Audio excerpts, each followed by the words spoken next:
Hello guys, ഇന്നൊരു കുട്ടി പൂരം വ്ളോഗാണ് നമ്മൾ കാണാൻ പോകും. നമ്മൾ പോയിക്കൊണ്ടിരിക്കുന്നത് തൃശ്ശൂർ കൂടൽമാണിക്യ ക്ഷേത്രത്തിലേക്കാണ്.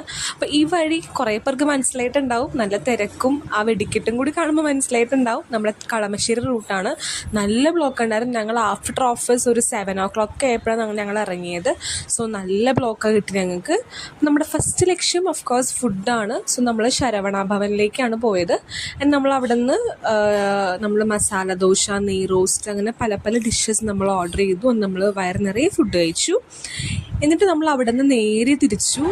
അതിനുശേഷം നമ്മൾ അവിടെ നിന്ന് ഇറങ്ങിയപ്പോഴും നമുക്ക് അവിടെ നിന്ന് നല്ല ബ്ലോക്ക് കിട്ടി. ഈ പാലം അറിയാവുന്നവരൊന്ന് കമൻറ്റ് ചെയ്യണേ. നല്ല ഭംഗിയുണ്ടായിരുന്നു ഈ പാലത്തിലൂടെ ഇങ്ങനെ ലൈറ്റ്സ് കണ്ടിങ്ങനെ പോകാനായിട്ട്. നല്ല അടിപൊളി വ്യൂ ആയിരുന്നു. ആൻഡ് നമ്മൾ അവിടെയും കഴിഞ്ഞ് നമ്മൾ കുറേ നേരം ഇതുപോലെ ട്രാവൽ ചെയ്തു. അത്യാവശ്യം ട്രാവലിംഗ് ഉണ്ടായിരുന്നു. ഒരു 1.5 2 hours നമുക്ക് ട്രാവലിംഗ് കിട്ടി. അങ്ങനെ നമ്മൾ അവിടെ പോയി നമ്മൾ നേരെ നമ്മൾ കൂടൽമാണിക്യ ക്ഷേത്രത്തിലേക്കാണ് പോയത്. ആ സമയത്ത് അവിടെ ആനപ്പൂരം നടന്നുകൊണ്ടിരിക്കുകയായിരുന്നു. നമ്മളപ്പോൾ ക്ഷേത്രത്തിൻ്റെ ഉള്ളിലേക്ക് കയറാൻ നിന്നപ്പോഴേക്കും ഓരോ ആനകളായിട്ട് ഇങ്ങനെ പുറത്തോട്ട് വന്നുകൊണ്ടിരിക്കുകയായിരുന്നു. ഇതായിരുന്നു ലാസ്റ്റിലെ ആന.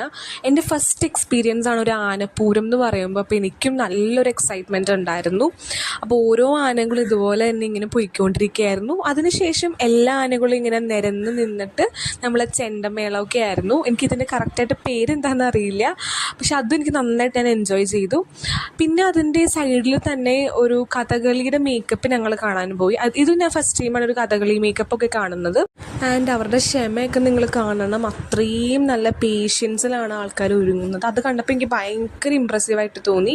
അപ്പം നമുക്കിനി കുറച്ച് ഹൈലൈറ്റ്സ് കണ്ടാലോ, നമ്മുടെ പൂരത്തിൻ്റെ കണ്ടാലോ?